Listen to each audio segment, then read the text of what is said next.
Chapter 2, Never Been Here Before. Present day. Animus, where? Lumina tried opening her eyes, but she was too tired, and within seconds she nodded off. A bump roused Lumina from her stupor. Her head rolled over to the side, the chair was comfy, and the hologram in front of her pretty, but she couldn't drift off again. Stay awake, she shouted inside her own mind. A green triangle sped toward a blue ball. Another bump, that one more of a jolt, and her mind drifted out of the haze a little more. FTL jump, that's right, they made an FTL jump, that's why she was so disoriented. Best just to sleep through those things whenever possible. She looked at the hologram again and jumped into full alertness with an explosion of shock and terror. Animus, she shouted. We popped out of FTL next to a planet the size of Equus, and our orbit is rapidly decaying. Fire up the reactor and throw all engines into reverse. No response. Her heart sank into a pit just beneath her stomach. Animus, I need you. Alert, collision detected. The voice wasn't his, it sounded like him, but it lacked all the intelligence that backed up his words. Why in the name of Celestia that thing spoke in her friend's place, she didn't know. Autonomous control unavailable. Manual helm control engaged. Alert, collision detected. Flashing lights sprang up around Lumina, along with a joystick from beneath the command chair, and a throttle from the hoof rest to her left. She took the throttle in her left hoof and the joystick in her right. Lumina had a Class F license and more than qualified to fly a starship exceeding 2 million metric tons, but she was always assisted by a computer. An AI always backed her up. She didn't drive so much as command. She didn't know what to do, her AI companion wasn't helping, and the haze from FTL space still filled her head. She panicked. The Luna Dream bucked and reeled at the slightest touch of the joystick or throttle. Animus's cool logic wasn't there to intermediate between her and the ship, to smooth out her commands and adjust her maneuvers. Over the next 20 minutes, she lost the battle to stay afloat. Warning lights announced her defeat, and the planet below filled the windows ahead of her. Massive sheets of ice blanketed the majority of the surface, broken up by jagged shards of land. It shined like the sun, reflecting the light, and glowing without taking any of the warmth in for itself. A silver ring haloed the ice world and a single moon shined from high above. Lumina's mother said that long ago, the three pony tribes struggled against each other without end, and their anger drew wendigos, spirits of hate that choked the land with snow and ice. If there was any merit to the story at all, then that planet must have been rage and sorrow incarnate. Short minutes passed, and the big white ball filled the windows. The Luna Dream shuddered as red flames lapped at the window. She was entering the atmosphere. Great, the starship was never designed to enter an atmosphere. The best Lumina could do was open all the hatches, docking ports, and cargo holds, and throw the engines in reverse. It didn't help much. 2 of the remaining ram jets broke off their spokes and disintegrated high above the ice. Each time, the ship bucked and kicked in agony. The engines pushed back against the planet and put Lumina in a brutal tug of war between the 2 competing forces. Her insides threatened to burst. The holograms around her reported bits of the ship peeling off and burning up in atmosphere. Flames cleared from the window enough to show ice flowing by beneath the ship. The Luna Dream sped into a valley bordered on all sides by imposing mountains as hospitable as a dragon's mouth. Lumina gripped the hoof rests, tightened her harness, and grit her teeth together. Then the hull touched ice. Lumina was catapulted into her harness with enough force to knock the air out of her lung in a single bleat. Metal convulsed and moaned, and the lights and holograms around her flashed red and died. A grinding feeling flowed up from the bowels of the ship and filled Lumina with a harsh vibration. Ice splashed across the window and obscured her view. She felt the ship turn. Sparks rained down on her. She never screamed, she never even let out more than a whimper. Lumina stared straight ahead in silence and waited for the ship to topple over and her life to end. But the Luna Dream never rolled over, instead the ship found its center, and Lumina lived. Over the course of countless minutes, the ship ground to a halt. When it was over, and Lumina's frantic breathing was the only sound on the bridge, she curled her shaking body together in a ball. She survived. Somehow, through it all, she survived. Damage reports and red system failure messages flooded in from all over the ship. She didn't want to look, she didn't want to hear about how she survived the crash just to freeze to death or run out of oxygen. After a few minutes her shaking died down and she rounded up enough courage to look at the damage report. It was bad. It was real bad. The engines were mostly trashed, the bottom two decks were non-existent, and the central AI core wasn't talking. The FTL drive and dark matter core reported fine, but once a ship the size of Lunadream touched down on a planet, there wasn't anything any pony could do to get it back in space. It was hopelessly massive. Well, at least she wouldn't freeze to death. The reactor kept pumping out power to heat the hallways and power the food synthesizers, and emergency bulkheads locked down the tears in the hull. The two lowest decks were smeared against the ice behind her, but nothing critical to her survival was lost. Lumina unfastened herself from the crash couch and fought her way past the fallen control panels and wires cluttering the bridge. Red emergency LEDs lit her path. The stairway leading out of the bridge lay strewn across the hallway below, nothing more than a 4-meter drop, but she didn't want to risk landing on broken metal, so she used some broken cables to fashion a makeshift rope to lower herself down. Progress was slow. Before she even began tackling a reactor inspection, a distress beacon, or the obligatory venture outside, her first priority was checking on the AI core and trying to restore Animus. Something very wrong happened down there. The hyperlift stopped halfway to the AI core, so Lumina popped open the emergency hatch and hiked to the core on hoof. The way was unlit save for sparse running lights. The insides of the Lunadream creaked with each step of her hooves. The stench of superheated plastic plagued her nose, but she pressed on through the fumes and darkness. Prying the open doors to the AI core almost took more strength than a unicorn like her could muster. Lumina didn't have the strength of an earth pony, after all. However, she managed to get the doors open enough to wedge her body through. Her heart sank at the sight inside. Animus was dead. No better way to put it. A big black scorch mark spat out from what she assumed was his quantum processor, while a crater the size of a pony was all that remained of his hard drive. Lumina plopped down on her hind legs and wept into the grated floor beneath her. Her friend was gone. He was one of the few she ever had, and now he was gone. In that dark place she found a light. It was nothing more than a faint yellow lead beneath the grated floor, but a light nonetheless. Lumina dug up a crowbar out from under a pile of scrap metal, picked it up with her mouth, and lifted the grating from the floor. She climbed down into the pit and checked the label next to the lead. ANIMUS. Auxiliary Systems. Animus. Lumina ran a hoof over the lead and smiled. I was so worried, I thought I lost you. Please, tell me what happened and how I can fix you. Please restate your command. The same vacant voice from earlier echoed throughout the chamber. Lumina followed the light to a collection of hard drives anchored into the floor.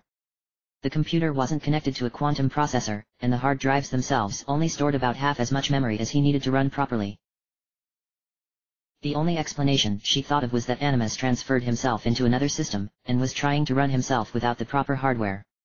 Only the most basic bits and pieces of Animus still functioned.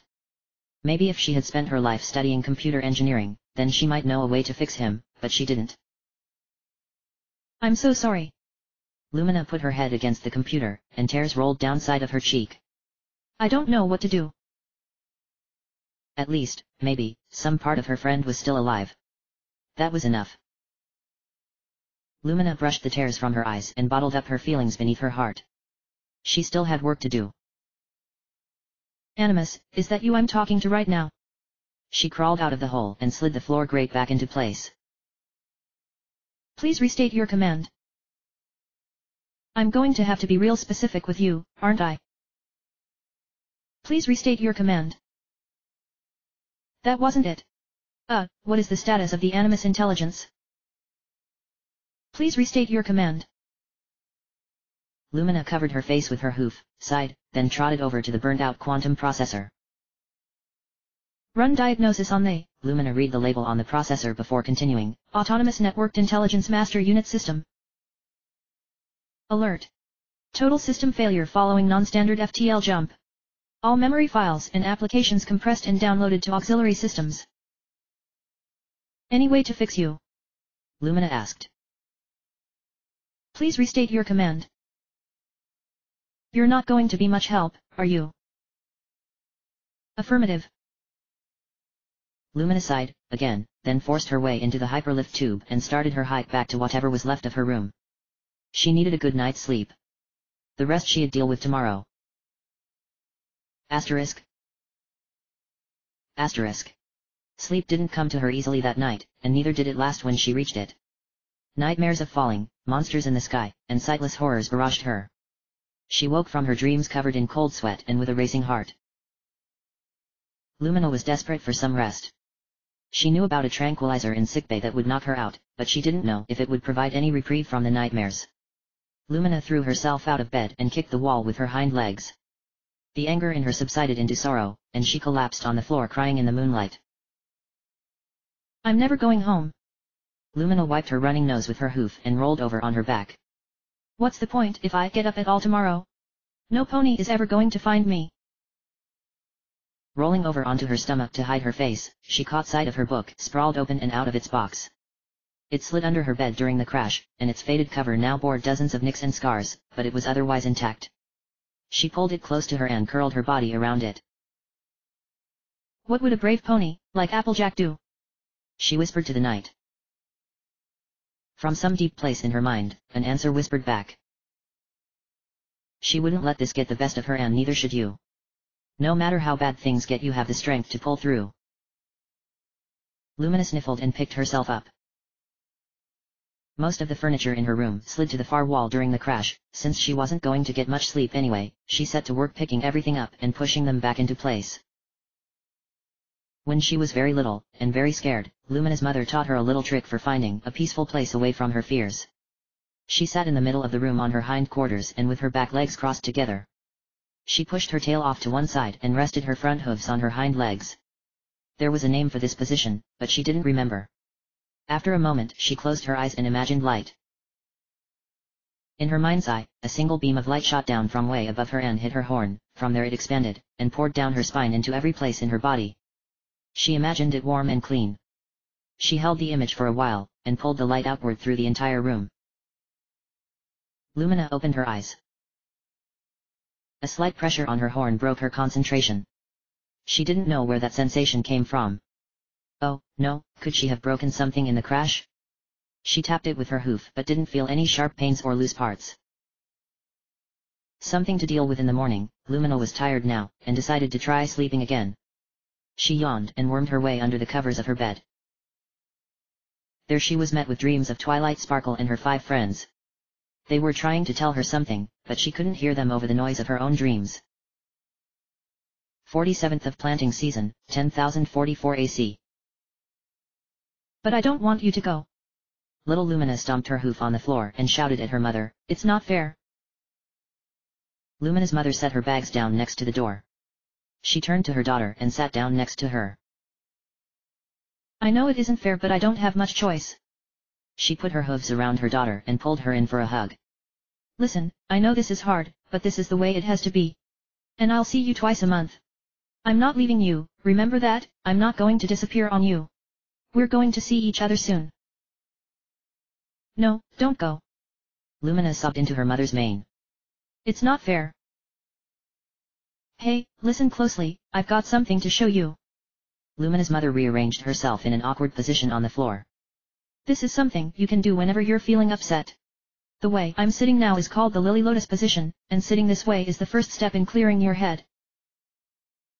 Lumina picked her Twilight Sparkle doll off her back and sat down the same way as her mother. Next, you clear your mind and focus on a big bright light shining down into you. Okay, then what? Then you picture it shining through you and lighting all the dark places inside you up. You can do this anytime you're in a troubling place in life. And will that make everything better? Lumina sniffled and picked up her Twilight Sparkle doll. No, it won't, sweetie, said her mother. But it will give you a little peace away from your troubles and help you face them when you're ready. Hoof steps pattered up from the nearby hallway. Lumina's mother glanced in their direction, rose to her hooves in a hurry, and slung her bags over her back.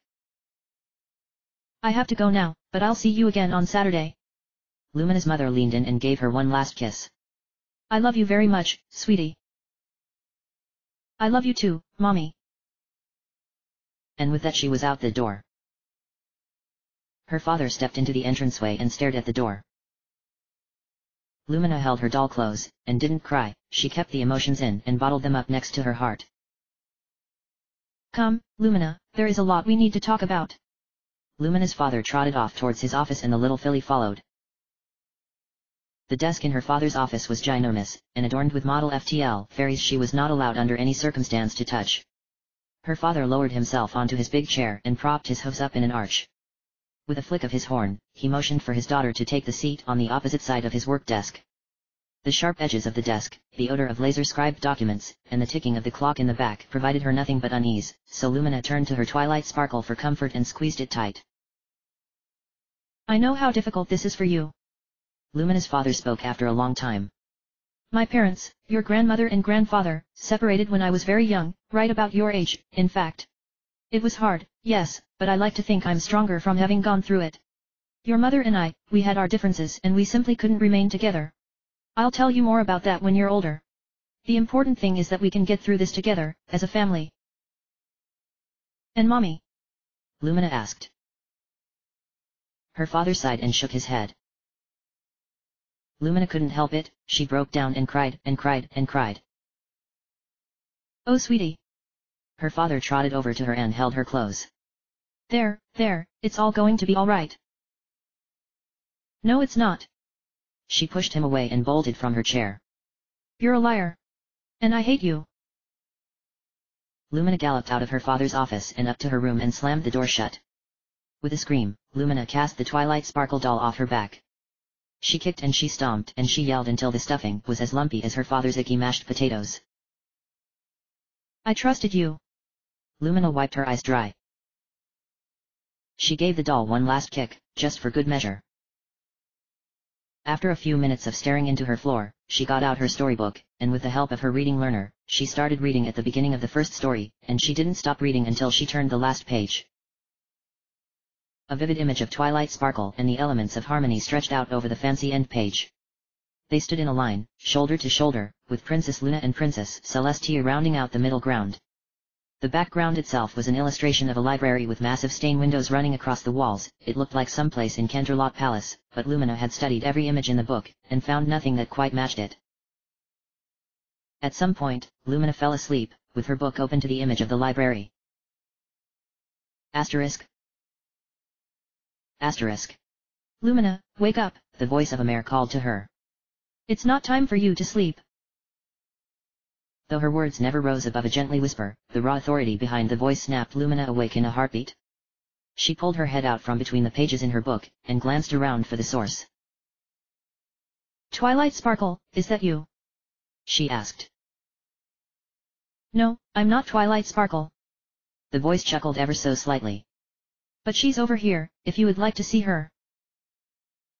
Swirling mist ebbed and flowed out of the crack between her door and the floor, and with it came light, pure and jovial in its color. It called Lumina closer, and she ventured toward her door. Her hoof falls fell in silence on the hardwood floor. She stood before her door, debating whether or not to take the final step and let it in. The light poked through the crevices in her doorframe as radiant pillars. The second Lumina put her front hooves on the doorknob and turned it open, the door flung out into a place straight out of fairy tale. Bookshelves, filled end to end with every conceivable manner of written text, ran in rows further than her eyes could see.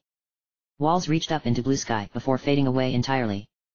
Music crept into Lumina's ears, and the smell of old books tickled her nose. She slammed the door shut. If the library was real, and not some dream, it'd still be there when she opened it again. Lumina grinned and giggled and threw the door wide open. That time the light was gone, and the music had disappeared, and in their place were the cocky walls of her house. She didn't give up, and tried opening and closing her door for a long time. Calling out to the mare on the other side didn't work either, and after a while Lumina gave up. She hung her head, crawled into bed, and went to sleep.